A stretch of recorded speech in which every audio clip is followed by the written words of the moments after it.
Hola, somos el equipo 1 integrado por Carla, Bárbara, María y Ana para exponer sobre la entrevista clínica de la asignatura La Psicología en el Campo de la Salud.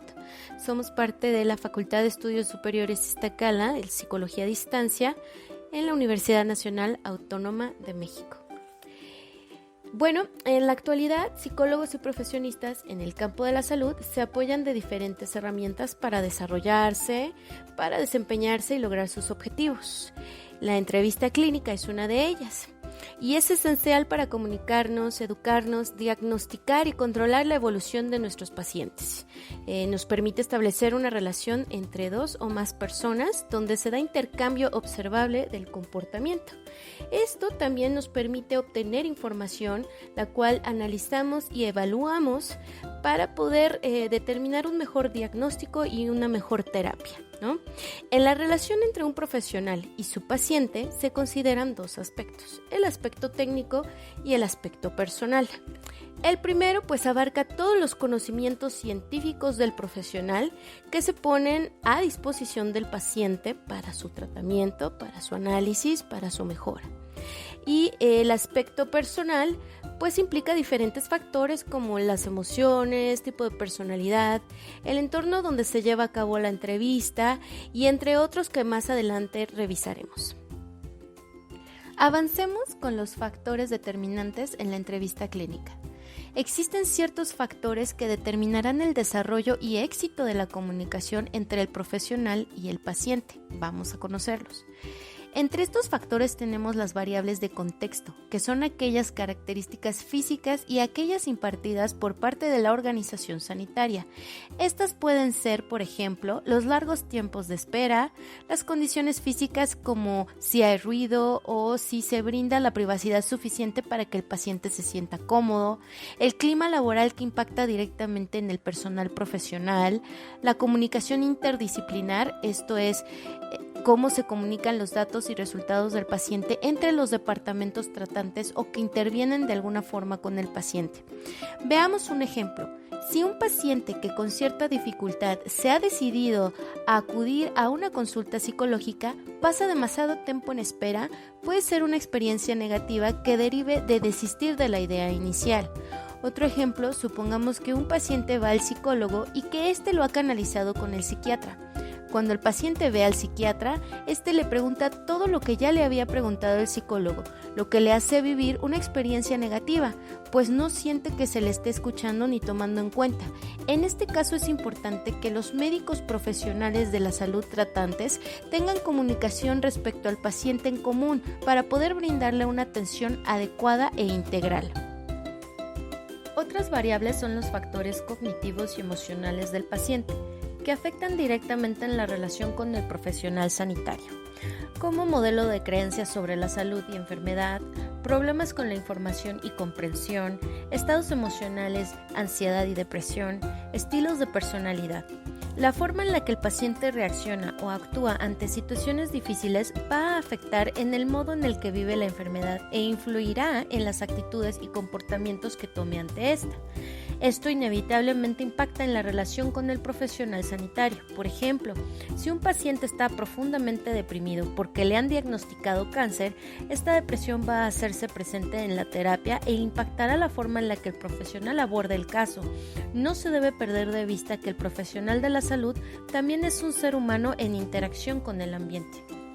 Por último, veamos los factores cognitivos y emocionales, esta vez del profesional de la salud. Tenemos autoconcepto, creencias sobre el rol y la relación, actitudes disfuncionales, puntos conflictivos no resueltos, competencia, poder e intimidad. Las expectativas del profesional de la salud que tiene sobre el paciente impactan en el encuentro mutuo, ya que el profesional puede esperar que el paciente sea obediente, agradecido y que tenga un padecimiento interesante o relevante. Cuando estas expectativas no se cumplen, puede impactar en el desempeño del profesional de la salud. Estas repercusiones se pueden ver como rechazo al paciente, culpabilizar al paciente por sus padecimientos y otras reacciones como, por ejemplo, en la comunicación no verbal, el no hacer contacto visual con el paciente o no conocer su nombre, pues el caso no les es interesante. La imagen de sí mismo influye en la forma en la que se va a brindar ayuda al paciente. Por ello, la preparación a través de técnicas y el conocimiento consciente de uno mismo es fundamental en el desarrollo del profesional de la salud. Por ejemplo, si el profesional de la salud teme el rechazo, puede estar haciendo búsquedas sutiles de validación por parte de su paciente. Ahora hablemos de las habilidades de la comunicación interpersonal. La comunicación es muy importante para llevar a cabo una entrevista clínica de calidad y eficaz. Para ello, se debe tener una relación interpersonal centrada en el paciente. Esta comunicación debe ser positiva, eficaz y empática para poder explorar mejor al paciente y de esta manera dar un mejor diagnóstico. Es importante que como profesionales nos mantengamos conscientes de nuestros pensamientos y emociones y expresarnos de forma adecuada. Ahora, algunas cualidades que ayudan al profesional a establecer esta comunicación son la empatía, participar efectiva y emotivamente en la realidad del paciente. Esto implica una comprensión profunda de las emociones, sus preocupaciones, realmente entender su sentir y denotarlo por medio de afirmaciones, preguntas y aclaraciones sobre lo que el paciente nos va compartiendo. Cordialidad, principalmente no verbal, el saludo, una mirada franca o una sonrisa adecuada. Respeto, respetar al paciente, su forma de pensar y sus limitaciones. El respeto lo podemos denotar por medio del compromiso hacia el paciente, ser puntuales en las consultas, esforzarnos para entender al paciente. Concreción, capacidad de adaptarse al nivel de comunicación del paciente. Autenticidad, capacidad de reconocer nuestros errores. Nuevamente podemos denotarlo con un contacto visual, gestos de cordialidad, no tener ideas predeterminadas como profesionales. Hay que estar abiertos a las actitudes de nuestro paciente. Asertividad, seguridad en el desempeño. Uno de sus principales rasgos de la asertividad es la honestidad, con la que nosotros aceptamos nuestras limitaciones para manejar el problema de salud de nuestro paciente. Es muy importante porque el ser asertivos nos permite mantener un equilibrio entre nuestra vida personal y el desgaste profesional para no caer en una situación de hiperresponsabilidad. Continuamos con las habilidades de la comunicación verbal. Es el medio por el cual los profesionales sanitarios y los pacientes crean una relación de comprensión y entendimiento. Prácticamente es todo lo que decimos. Por ello es importante ser claros y considerar que si al hablar usamos tecnicismos, expliquemos a manera de traducción a nuestros pacientes para asegurar su comprensión. Algunos factores que fomentan una buena comunicación verbal son vocabulario utilizado. Utilizar un lenguaje que nuestro paciente pueda entender, cómo traducir los tecnicismos, claridad de la voz, organización de las frases, ser coherentes en lo que vamos diciendo, actitud y tono de voz. Este último es importante ya que si tenemos un tono de voz monótono podemos perder el interés del paciente, o si usamos un tono fuerte o agresivo podemos provocar que el paciente se limite al hablar o tenga temor para expresarse libremente. También tenemos las habilidades de la comunicación no verbales. Es complemento de la comunicación verbal, ayuda a regular el flujo de la comunicación.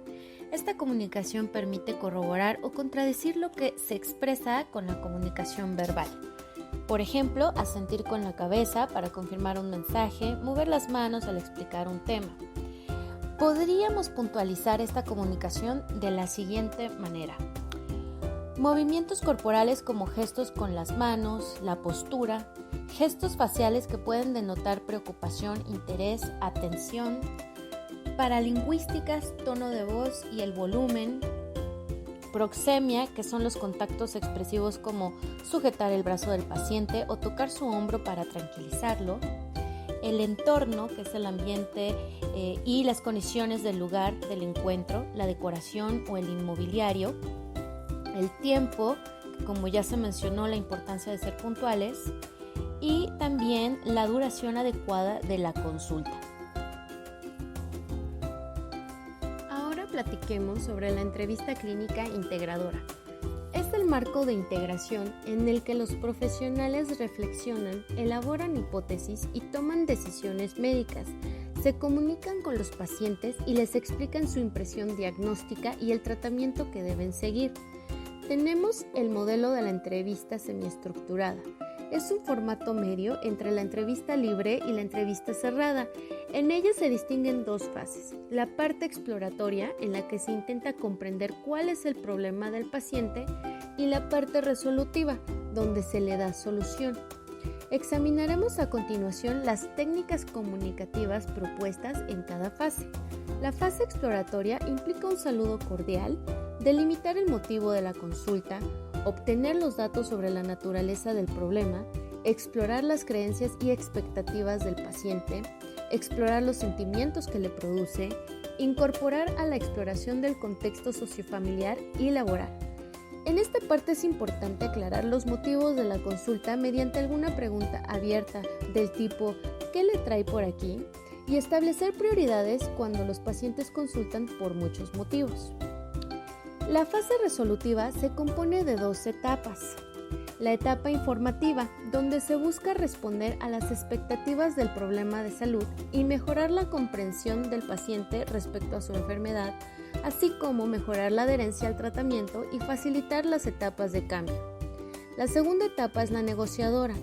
Esta es una fase de diálogo donde como profesionales debemos mostrar nuestras habilidades de negociación. Aquí se enuncian los problemas, se da una reconversión de ideas y reconducción por objetivos para lograr un acuerdo. La entrevista termina con el cierre, también llamado red de seguridad o toma de precauciones. En él se introducen estrategias para controlar una posible evolución desfavorable del problema del paciente.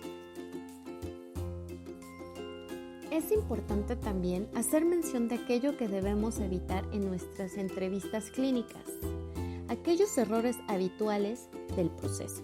Por ejemplo, en la fase exploratoria, no saludar cordialmente, recibir de manera impersonal, no clarificar el motivo de consulta, cerrar la entrevista en un mal momento, dar por sobreentendido el motivo de la consulta, preguntar demasiado, interrupciones y direccionamiento excesivo por parte del profesional. En la fase resolutiva, el uso de voz monótono e inaudible, unidireccionalidad impidiendo que el paciente pregunte o interrumpa, demasiados conceptos por unidad de tiempo, uso de lenguaje excesivamente técnico, mezclar diferentes problemas sin dar una explicación para cada uno de ellos. Y en la etapa negociadora, no aceptar el derecho del paciente a participar y opinar sobre su proceso asistencial, malinterpretar las observaciones del paciente y tomarlas como muestras de desconfianza. Al practicar las ciencias de la salud, es importante conocer además de los padecimientos de los pacientes, sus necesidades y entorno familiar, social e incluso laboral, ya que estos intervienen en el estado de salud de los pacientes. Los profesionales de la salud, para complementar y fortalecer su evaluación a través de la entrevista clínica, cuentan con instrumentos que les servirán de apoyo complementario para elegir la mejor opción terapéutica y de tratamiento en cada caso. Estos instrumentos son de manera general escalas y cuestionarios que sirven para observar el comportamiento, conociendo así el medio del paciente. Las características de estos instrumentos son: se aplican en medios controlados, a todos los individuos se les aplica la misma prueba bajo las mismas condiciones y habrá un estímulo para una conducta, la cual será la muestra. Los objetivos de estos instrumentos, según Sánchez-Blanquet en 1991, son: 1. Descubrir rápidamente rasgos de personalidad y síntomas psicológicos. 2. Obtener una visión objetiva de los fenómenos. Y 3. Cuantificar la intensidad de los síntomas o rasgos psicológicos estudiados.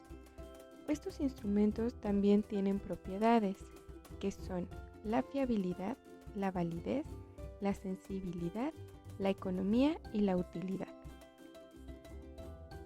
En el proceso hay una estandarización, que esto es la uniformidad en los procedimientos de la aplicación. Es importante mencionar que tanto la aplicación, la cuantificación y la interpretación de los instrumentos deben de ser objetivas e independientes del juicio del examinador. Existen diversas maneras de clasificar las técnicas de evaluación. Haciendo referencia al objetivo, se pueden clasificar en pruebas de eficiencia y pruebas de personalidad. Por otro lado, tenemos también los test sociométricos y escalas de evaluación conductual. En conclusión, la evaluación psicológica está compuesta por diversos factores que la hacen integral, ya que se van complementando unos con otros. Es necesario desarrollar habilidades y fortalecer aquellas con las que ya se cuenta para que los resultados de la evaluación sean óptimos. Se deben tomar en cuenta factores en el paciente desde el enfoque biopsicosocial, pues determinará de cierta manera los resultados de la evaluación, al igual que las determinantes del contexto y del mismo profesional de la salud, así como el conocer y utilizar las herramientas e instrumentos adecuados para ser concluyente en la evaluación psicológica. Muchas gracias por su atención.